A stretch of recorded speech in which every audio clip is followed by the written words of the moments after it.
তারা তো অপরাধী, তাদেরকে বিএনপি হিসেবে আটক করা হয়।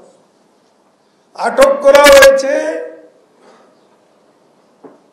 খুনের সঙ্গে, অগ্নি সন্ত্রাস, সন্ত্রাসের সঙ্গে জড়িত থাকার অপরাধ। তার মানসিক ট্রমা মনে হয় ভয়ঙ্কর পর্যায়ে উপনীত হয়েছে। তিনি এবং বিএনপির নেতারা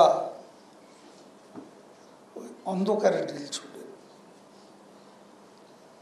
তারা বাস্তবতা থেকে অনেক দূরে। নির্বাচন ঠেকাতে গিয়ে ব্যর্থ, গণ অভ্যুত্থান করে সরকার হটানোর আন্দোলনে ব্যর্থ।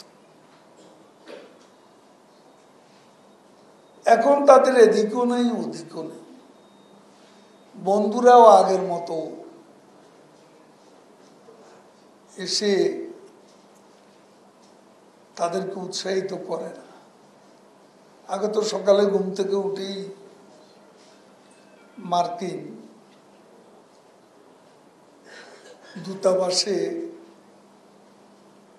গিয়ে হাজির হতেন নাস্তা করার আগে, সেখানেই নাস্তা করতেন। রাতেও খুঁজে পাওয়া যাচ্ছে না কোথায়, মার্কিন দূতাবাসে। সেখানে বিদেশি বন্ধুরা তাদের ক্ষমতায় বসবে। সেই স্বপ্নের কর্পূরও উবে গেছে। এখন ক্ষমতা অভিমুখী আবার দীর্ঘ যাত্রায় তারা সামিল হওয়ার অভিপ্রায় ব্যক্ত করেছে। সেটা তারা করতে পারে, কিন্তু এই সরকারের আমলে কোনো নিরীহ লোক কোনো প্রকার হয়রানি, জেল জুলুমের মুখোমুখি হয়নি। এখন আপনাদের দল প্রকাশ্য দিবালোকে পুলিশকে হত্যা করেছে, সাংবাদিকদের উপর নির্যাতন করেছে, প্রধান বিচারপতির বাড়িতে হামলা চালিয়েছে, পুলিশ হাসপাতালে হামলা চালিয়েছে, আনসারকে মেরেছে। এখন এইসব অপরাধের সাথে যারা জড়িত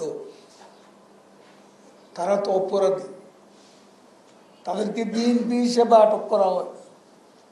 আটক করা হয়েছে খুনের সঙ্গে, অগ্নি সন্ত্রাস, সন্ত্রাসের সঙ্গে জড়িত থাকার অপরাধ। আমি কিছুদিন আগে দেখলাম চাঁপাইনবাবগঞ্জে তাদের স্বেচ্ছাসেবক দলের এক নেতা অস্ত্রসহ আটক হয়েছে। জানা গেল সে অস্ত্র ব্যবসায়ী। আর ফখরুল ইসলাম আলমগীর তার পক্ষে একটা বিরাট বিবৃতি দিয়ে বসলেন।